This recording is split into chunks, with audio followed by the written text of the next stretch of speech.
see Miss Cassandra Cooper in the room. Hello, my friend. Oh, can we hear you yet? Let's see. Are they gonna? Has she unmuted you? There you go. Okay, let's. There you go. Can you hear me now? We can hear you now. Hi, ladies. Yeah, absolutely. We're so thrilled for you to be here. Let me professionally introduce you.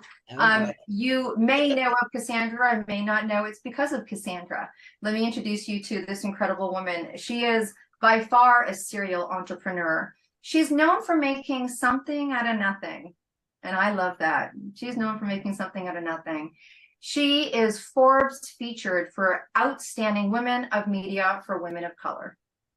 She has an incredible production company, Ova Media, Fast Channel. And, you know, when we were having that conversation, and we've had conversations in interesting places, I've been here, baths, showers, we've been just having conversations. And the last time we spoke, I said, I don't know why, but I'm getting a question to ask you. And how much square footage is your studio? And do you want to tell them what you answered me? 100,000 square feet. Okay. Okay. I was like, I wrote it down and I thought, yay, wow. No wonder they're shooting Westerns back in your production company. But I was like, so interesting, right? I mean, yeah, like, you know, yo, go, John Wayne, go, you know. But let me tell you, we're going to have a conversation today, and the topic we're going to talk about is a message of hope. Life is going to be life. And I think that we are in for an incredible treat. Thank you for taking some time today. She has a gift for everybody, and she is going to put it in the chat. We're going to put it into the Facebook group, the public Facebook group. That is going to be happening at the end of the summit. Go to the public Facebook group and get all incredible. There's $20,000 of gifts being given away today. In case you just came for the gifts, good decision. You're going to get empowered anyway, but you're going to get some beautiful gifts. And then someone is going to win a conversation with this woman. Someone is going to win a conversation with this woman. So that's kind of cool. So let's talk about let's talk about hope, Cassandra. Okay. Yeah, let's talk about that hope, significance. What do you want to share? Well, I mean, I think that when you and I spoke about it initially, I said to you that we all have to be self-starters. No matter if we're married, we have children or whatever, we have to make a decision to get up and get out. And sometimes life makes that almost impossible. So what I really wanted to impart today, more than about the media part, but about the self part, the us. We have to have a reason to get up every day. We have to be the motivation for ourselves. So that's where we start. That is where we start. That conversation. What are some of the things that you've done? I mean, maybe give us a little bit of background on where you did start and how this is, even not necessarily having to talk about the media, but what is it that you've done? Because clearly you've been doing this for a little while. I love what you shared with me about, you know, the epiphany you had when you're 13. Maybe you want to share a little bit with that and tell us, like, how do you put your feet on the floor in the morning, girl? Yeah, well, I've had some doozies, but for me, how I started on Sesame Street. Actually, Bob Munch was my kindergarten teacher, and so when Jim Henson came up with this concept, I was one of the early kids who did the pilots with him. So TV's been a part of my life, all of my life. I knew somehow, some way, I would work in television. I just didn't necessarily know at 3. My mom opted not to move to New York because she was a young lawyer starting her career in Boston. So I didn't go on to the full season, which is what I thought would happen. I suppose that was the right decision. But even at 3 and 4 years of age, I regretted it because I sat in front of the TV every day and I'd see Mr. Bob, as I called him then, on there without me. So it's kind of always been my path. At 11 years of age, I took a job with the Boston Globe delivering the newspaper. And what I did with my Christmas bonuses, I bought a typewriter so that I could start my journey in writing. Now, life has taken me all over the place, not so much as a writer, as much as I would have liked that to be the case. I've been always pushed into being the executive for one reason or the other. And so I've kind of, for a bunch of years, felt like I was missing something. Even though I was successful, even though I was making money, I was doing this, helping other people get their projects to air. And I've done over 126 projects to date. And the first theatrical I ever had was something called good grief, the Lost Coast Tapes. It was a Bigfoot movie. I'm partial to the subject now because I know all of the squatchers and the this and the that. I've done a bunch of things on the reservation looking for Bigfoot, and I was terrified of it when I started, but now I am still in search of Bigfoot. And several movies. Our most recent was One of Those Days, a Sony release. The director, my godson, he put this project together over 2 years. Sony and Issa Rae and TriStar and Macro made that film. I believe it's pushing about $80 million in receipts at this point. And we've got 5 more in queue, 5 done already, and we're getting ready to start a few. And I want to plug my newest TV show, JJ the Boss Street Racer. We just got approved yesterday for that pilot, and we've got a great deal. I put together a great brand deal with Walmart. And he has a moonshine line, he has a special product line, and then the TV show. So if what I bring from the music business, I know I kind of skipped ahead because I started in the music business. I've kind of buried the lead on that. In college I was told to get a job, and I didn't know how to do a job. I was the only child and very privileged. And so I called my friend who was like a godfather to me, who was in the music business, and I said, how do I get a job? I thought he would give me a job. And he said, do you have $1,500? I was like, yeah, I can get that. And he said, all right, well, I'm going to send you this guy, Big Daddy Kane. In fact, I don't know if anybody knows rap at all, but that was the biggest guy at the time. And I knew everybody knew him. And I picked him up in the air. I picked him up in my car. I didn't know I was supposed to send a limo. Didn't know any of that stuff. I just showed up, and I've always looked a lot younger. So I probably looked like 12 years old walking up to him when I was 17, saying, hey, get in my car. I'm gonna take you to school. You're gonna go to the record store. You're gonna go to the radio station. And that began my career in the music business. By the time 2 years later, I'd featured everybody from the Fugees and so on.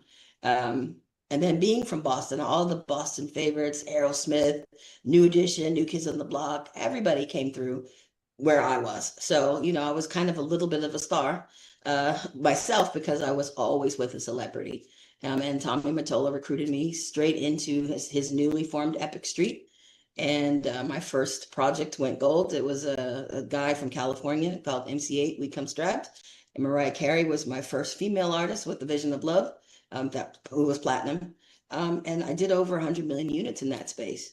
And I just kind of tapped out because I was a Catholic schoolgirl who had a moral compass that I was hanging on to. And the music business really doesn't support having any morals. No offense to anybody who's currently in that business, but those of you who know, you have to be okay with a lot. And I wasn't. And then at the end of the day, I was still a writer who bought a little typewriter, and now it was a computer. And I'm like, I need to tell my stories. So I got out of that and moved to LA. And LA's journey is even 10 times more tumultuous and adventurous at the same token, because, of course, I got connected early to work on a famous show. They've told me to stop saying it, but it's about a guy who works at the UPS. He's UPS, and his wife was in this. The woman who played his wife was in Scientology, and something about a queen. If that gives you any idea what the show was, yeah, because they sent me a cease and desist because I tell the story all the time. So I can't say the name of that show, but it was about a queen in New York, and the wife was in Scientology, put it together. And I'll tell you guys off camera what the name of it was. In any case, after a year with that team, I presented my own script because I'd been writing. I was so inspired going to Sony Studios every day, being a part of the writers' rooms. I was just consumed by the whole process. I'd never seen a sitcom made before. And so I did a year on that show under the creator and the EP. And at the end of that year, I presented my own script, and he said, it doesn't work that way, Sandy. All of my close friends and family call me Sandy. But I didn't like him calling me Sandy at that moment because he was telling me no. And he said, you put 5 to 10 years in this business. He said, he gave me the old cliche that an overnight success in LA takes 10 years. And I'm like, I don't have 10 years. I'm 29 years old. 10 years, I'll be 39. And at that point, that was ancient to me. So I left him and joined yet another show and did the same thing with its creator. And at the end of the year, I said, hey, okay, I put my 12 months in. Here's my show. And she said the exact same thing to me. So that was the end of it for me. I'm like, I'm done with Hollywood from that perspective. I'm not going to let somebody dictate to me what will be my outcome. So I said, okay, I've got to make some money quickly. So I started flipping houses. And in LA, that was a super expensive thing to do. So guess what I did? I went on eBay and started looking into other states to buy property. And my first property was in Muncie, Indiana for $25,300. Bought it on eBay, sight unseen. And it gave me the two mentors who would take me to a multi-million-dollar status. After 3 years of buying everything with them, I started putting together investment groups here in LA. And so all my friends in LA, we all owned in Muncie, Indiana, right around Ball State University, and none of us had ever gone. About a year and a half into the process, I went and to see what we actually owned. And Tom Terry, I'll say his name, I called him and his brother my John Deere millionaires, because they took me under their wing. And because I was from California, I brought qualified buyers for everything they had. So it was really just between me and them. And I was selling every single family unit there, and they were running from 25 to 35,000. And that's how I really made my first $1 million in real estate in Muncie, Indiana, of all places.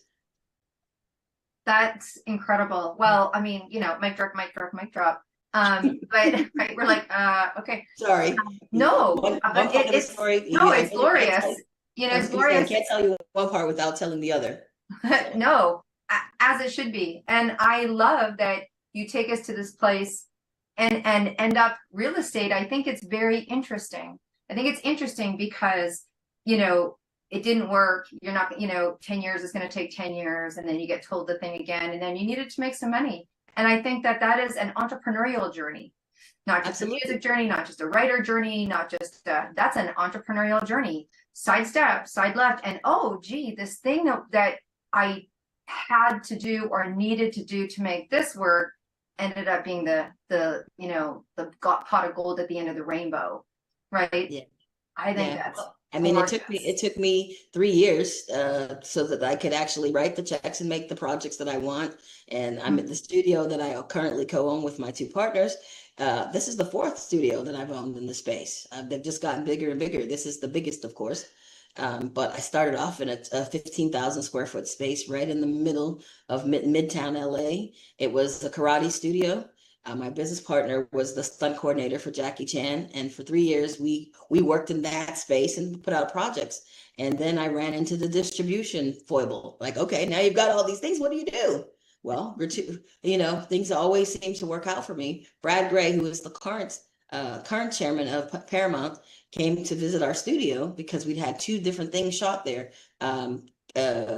Rush Hour did a scene in our studio. And so did Kung Fu Panda. They had a scene in our studio. So we were now technically a Hollywood location.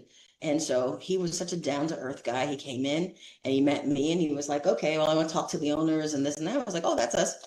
And so there's me.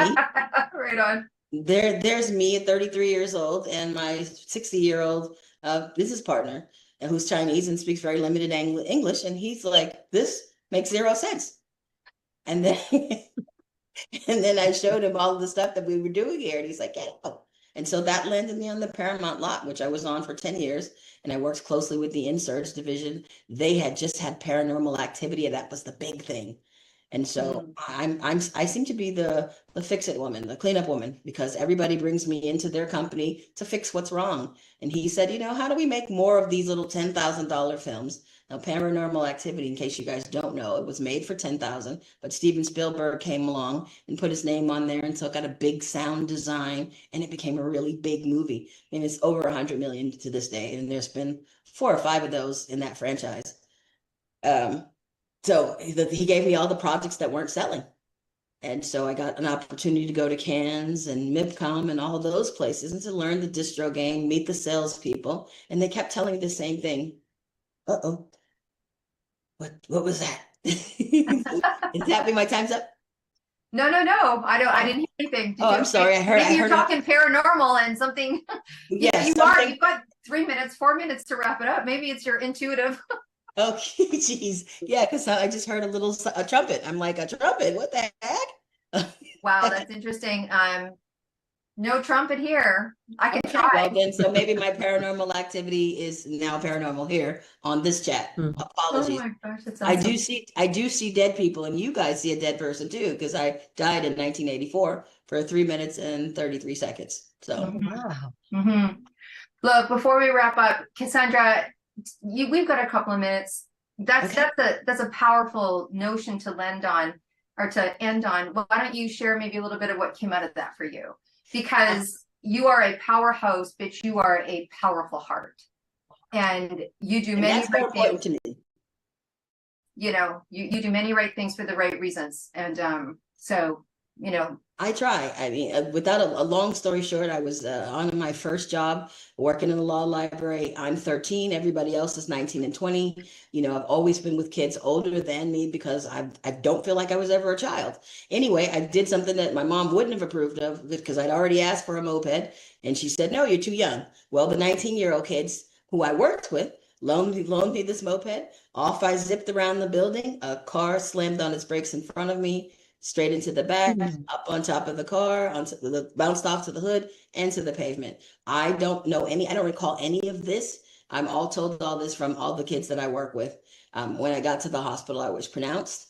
And I saw the first person I saw when I died was my career counselor. I don't know why. So my mind's always been on my check, apparently. And then my great grandmother just didn't say anything to me. She gestured for me to go back. When I came back, they woke me up, and when I woke up, they said, "Well, what do you have to say? Tell us. You know, we want to know everything." And I said, "I'm going to take the dollar value off my life." And the doctor turned and looked at my mom and said, "How old is she?" What he didn't know is that I was a materialistic only child that was so self-centered and so focused on me, me, me, me, me. For me to say I'm taking the dollar value off my life was clearly had hit my head. Uh, so I feel like I wouldn't be who I am today, though, had that not happened. I would have been a different kid. I don't know. I don't know if I'm necessarily a bad kid, but I didn't think about other people the way that I do. And I just feel I changed. I naturally have a heart for people. I love people. I love love. And I feel like all of that came out of that accident. All of the things, all the times I've been interviewed about the life and the life or death, life after death thing, the most important thing that came out of it is I had just developed a great love for myself and for humanity. And people will tell you who actually know me, I'm always helping, sometimes to my own peril, but it's what feels right. thank you so much. That was amazing. I love two things that you said. I love love, which Yeah. is beautiful and powerful. And this makes no sense. You know, you were like, this makes no sense. And Yeah. I think, again, as entrepreneurial or as we move in certain directions and things come to us, we find ourselves in positions where we're like, this made no sense. This is Yeah. where I was. This is what happened. This is how I recovered. And our journeys are vast, deep, painful, and bountiful, right? Yes, So yes, yes, yes. All of it. thank you so much for sharing that. Thank you for so much for sharing that. Let's show some 262 love. And while you're doing that, she is in the 262 book. You're going to hear me pull this out. I mean, a lot of who are today. And I also want to say thank you to our streaming and to our women's channel family that are watching this. Go get the book. It was so great. And Cassandra, it was such a gift. You were like, do you want the Queen of Nigeria to come in your book? And I'm like, sure. And she So did. she did, right? So She you did. can find Cassandra and her story and contact in there, and you can also peek what the Queen of Nigeria has as her message to women. So thank you so much for being Thank here. you.